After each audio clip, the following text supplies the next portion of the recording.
Magandang araw mga bata! Ang ating bagong aralin ngayong araw ay patungkol sa pang-uring panlalarawan. Ano nga ba ang pang-uring panlalarawan? Ang pang-uri ay isang bahagi ng pananalita na naglalarawan sa isang pangalan. Ito ay isang mahalagang bahagi ng pananalita. Ito ang salitang ginagamit natin upang maglarawan o magbigay ng katangian sa isang pangalan.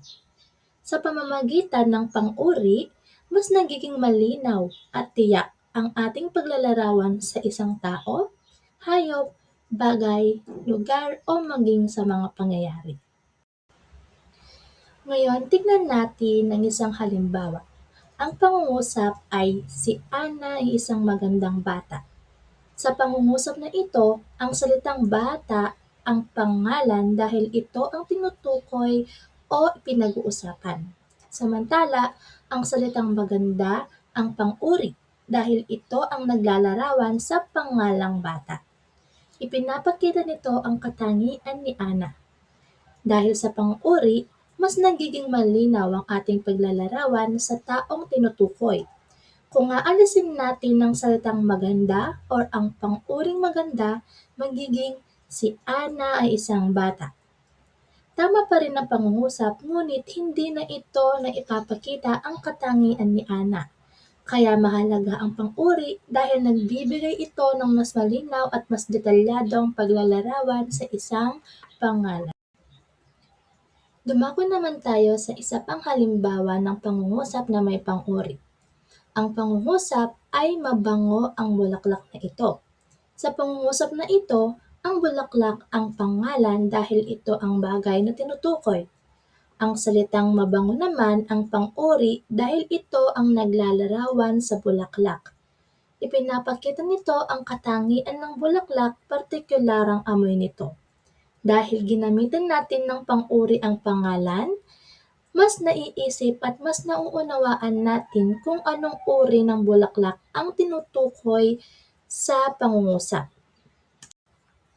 Isa pang halimbawa, si Anton ay matalino. Sa pangungusap na ito, ang Anton ang pangalan dahil siya ang taong tinutukoy. Ang salitang matalino naman ang pang-uri dahil inilalarawan nito ang katangian ni Anton. Ipinapakita ng salitang matalino na si Anton ay may mahusay na pag-iisip, madaling matuto at mahusay sa pag-unawa ng mga aralin. Okay, dahil sa pang-uri, mas nalaman natin ang katangian ng taong pinag-uusapan. Ngayon ay natutunan na natin ang kahulugan ng pang-uri at nakakita na tayo ng ilang mga halimbawa. Alamin naman natin ngayon ang iba pang mga salitang panlalarawan na maaaring gamitin sa ating mga pangungusap. Ang pang-uri ay hindi lamang naglalarawan ng kagandahan o ng katalinuhan. Maaari rin natin itong ilarawan ang iba't ibang katangian ng tao, hayop, bagay o lugar. Sa mga susunod na halimbawa ay makikita natin na ang pang-uri ay maaaring maglarawan ng kulay, ng amoy, ng tekstura, damdamin, tunog o lasa at iba pang mga katangian. Unahin natin ng kulay. Ang kulay ay isa sa mga katangiang maaaring ilarawan ng pang-uri. Kapag ang pang-uri ay nagsasaad ng kulay, ipinapakita nito ang anyo or kung anong kulay ng isang tao, ng isang bagay, lugar o ng hayop. Ngayon alam na natin na ang kulay ay isa sa mga panlarawang ginagamit ng pang-uri. Tignan naman natin ang isang halimbawa upang mas maunawaan natin ito. Basahin natin ang pangungusap. Ang damit na binili ni Marta ay kulay puti. Sa pangungusap na ito, ang damit ang pangalan dahil ito ang bagay na tinutukoy. Samantala, ang salitang puti naman ang pang-uri dahil ito ang naglalarawan sa kulay ng damit. Dahil naglagay tayo ng panlalarawan na puti or ng salitang puti, mas malinaw nating naiisip kung ano ang itsura ng damit na binili ni Marta. Kaya masasabing natin ng puti ay isang pang-uri dahil inilarawan nito ang kulay ng pangalang damit. Ngayon naman, pag-usapan natin ang amoy. Ang amoy ay isa ring katangiang maaaring ilarawan ng pang-uri. Kapag sinasabi natin kung mabango or kung mabaho ang isang bagay, tao or ng pagkain, gumagamit tayo ng pang-uri. Tignan natin ang isang halimbawa. Basahin natin ang ating halimbawa. Mabango ang bagong lutong tinapay. Sa pangungusap na ito, ang salitang mabango ay isang halimbawa ng pang-uri. Inilalarawan nito kung ano ang amoy ng ating pangalan. Ano nga ba ang ating pangalan dito? Tama, yung tinapay. Pinapakita ng halimbawang ito na ang pang-uri ay may mga salitang ginagamit natin upang ilarawan ang mga bagay na ating naaamoy gamit ang ating ilong. Sunod naman ay ang pang-uring naglalarawan ng tekstura. Sinasabi nito sa atin kung ano ang pakiramdam ng isang bagay kapag ito ay ating hinahawakan gamit ang ating mga kamay. Basahin natin ang isang halimbawa. Okay, pansinin natin ang pangungusap na malambot ang aking unan.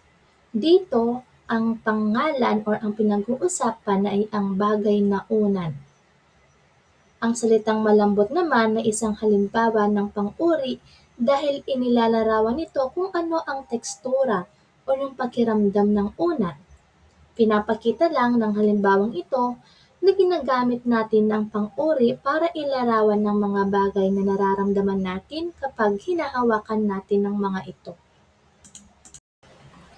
Dumako naman tayo sa pang-uring naglalarawan ng katangian o ng trait. Ginagamit natin ito para ilarawan yung ugali, yung kalikasan o yung itsura ng isang pangalan. Tingnan natin ang ating halimbawa. Narito ang ating halimbawa. Mabait ang batang si Liza. Sino ang ating pinag-uusapan sa pangungusap na ito? Tama, ang batang si Liza. Ang salitang mabait naman ay isang halimbawa ng pang-uri. Inilalarawan nito kung anong klaseng tao ba si Liza. Dumako naman tayo sa pang-uring naglalarawan ng damdamin or emotions.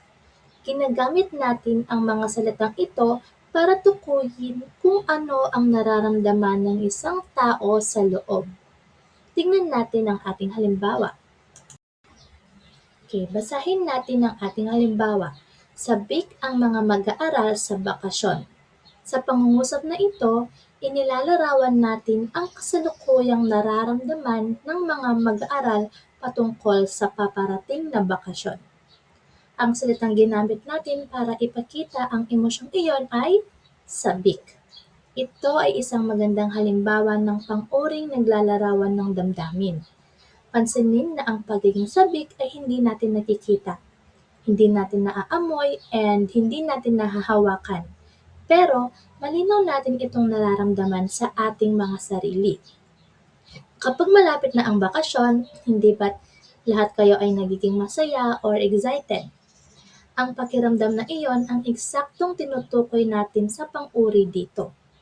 Ipinapakita lang ng halimbawa na ito na ang mga pang-uri ay napakahalagang salita para maipahayag natin ng maayos kung ano ang nilalaman ng ating puso o nilalaman ng ating isip. Dumako naman tayo sa isa pang uri ng paglalarawan, ang pang-uring tumutukoy sa tunog. Ginagamit natin ang mga salitang ito upang bigyang katangian ang mga bagay, mga tao o mga pangyayari base sa kung ano ang naririnig ng ating mga tenga. Hindi lang kasi puro nakikita o nahahawakan ang maaari nating ilarawan. Mahalaga rin na maipaliwanag natin ang antas ng ingay o katahimikan ng ating paligid. Basahin natin ang ating halimbawa. Mahina ang boses ni Anton. Dito, ang salitang mahina ay ang tumatayong pang-uri. Inilalarawan nito kung anong klaseng tunog ang lumalabas kapag nagsasalita si Anton. Magandang halimbawa ito para ipakita na ginagamit din natin ang ating pandinig para maglarawan ng mga tao o ng mga bagay sa ating paligid. Dumako naman tayo sa mga pang-uring naglalarawan ng lasa or ng taste. Ginagamit natin ang mga salitang ito upang ilarawan ang ating nararanasan tuwing tayo ay kumakain o tuwing tayo ay umiinom. Dahil hindi lahat ng katangian ay nakikita ng ating mga mata o naririnig ng ating mga tenga, di ba? Umaasa lang tayo sa ating mga panlasa upang matukoy kung ang isang pagkain ay matamis, maasim, maalat o mapait o kaya ay maanghang.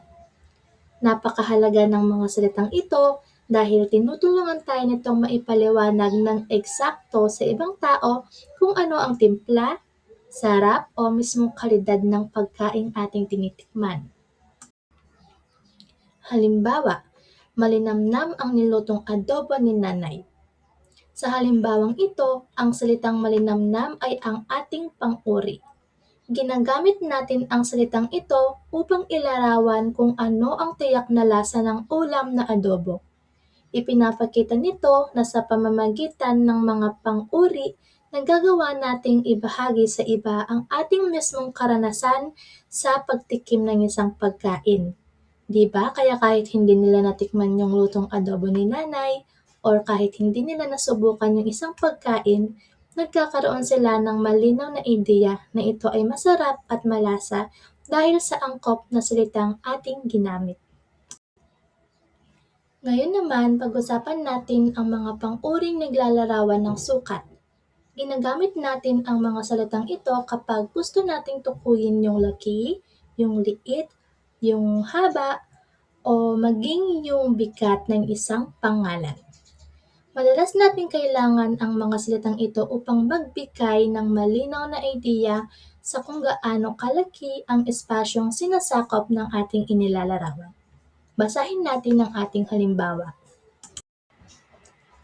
Okay, basahin natin ang ating halimbawa. Malaki ang kanilang bahay.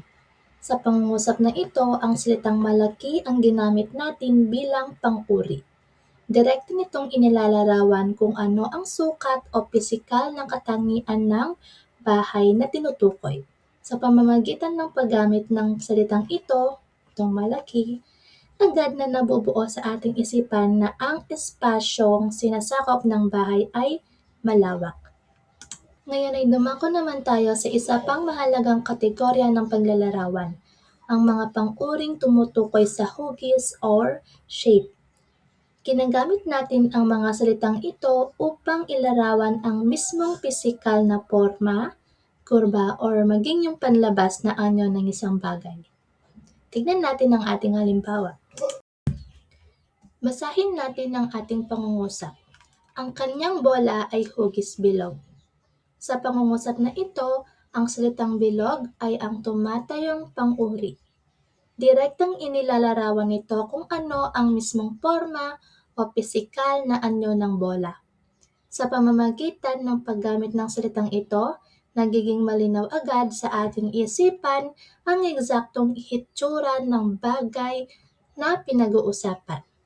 Kahit hindi pa natin ito nakikita ng personal, ipinapakita lamang nito na ang mga pang-uring tumutukoy sa hugis ay mabisang kasangkapan para makabuo tayo ng mas malinaw na larawan sa ating imahinasyon kapag tayo ay nagpapahayag o nagkukwento.